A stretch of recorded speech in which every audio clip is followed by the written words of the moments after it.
Grabe. Dilubyo. Kalamidad. Grabing baha. Ha? Ilang araw na baha.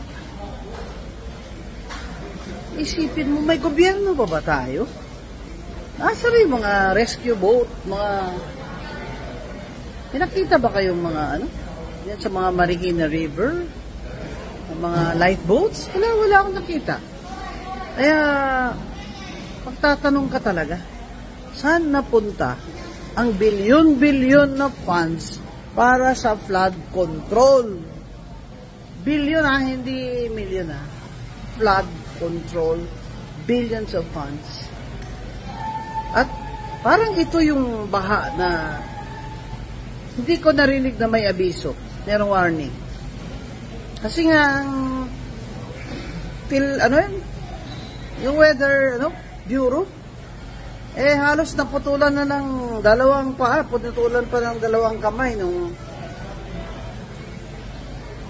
na-stop ni Duterte administration ang Project NOAA, diba?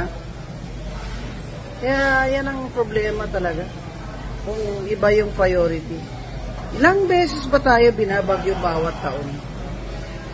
Siguro mahigit kumulang 12? Alam yan Alam yan ng gobyerno natin.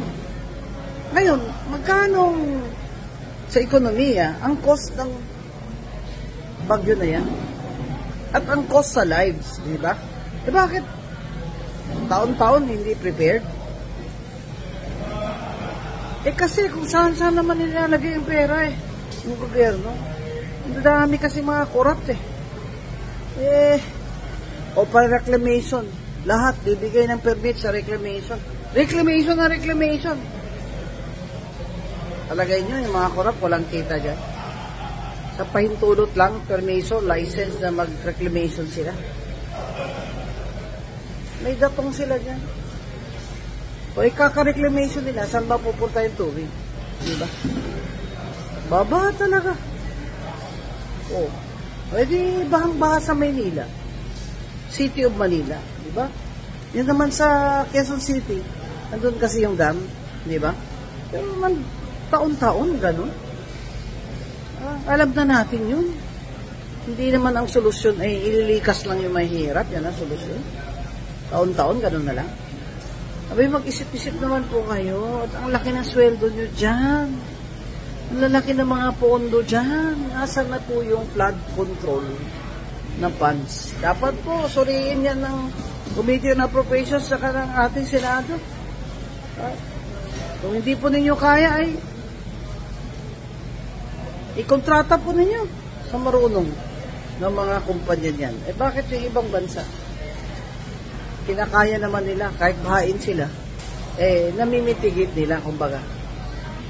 At may solusyon sila. Dito sa Pilipinas, dami kasi kawatan. At kurakot ang gobyerno, talagang walang solusyon sa problema natin. At taon-taon, ilang bagyo at baha ang dadaanan natin. Sila sitting pretty. Kaya mga kababayan, magreklamo kayo, banatan nyo sa Facebook nyo, sa TikTok nyo, kailangan. Narinig nila tayo na we will not put up with this. We will not put up with it. Napaka-normal na titiis na lang tayo ng ganito. Hindi po to normal. Hindi normal. Abnormal po ito. Abnormal.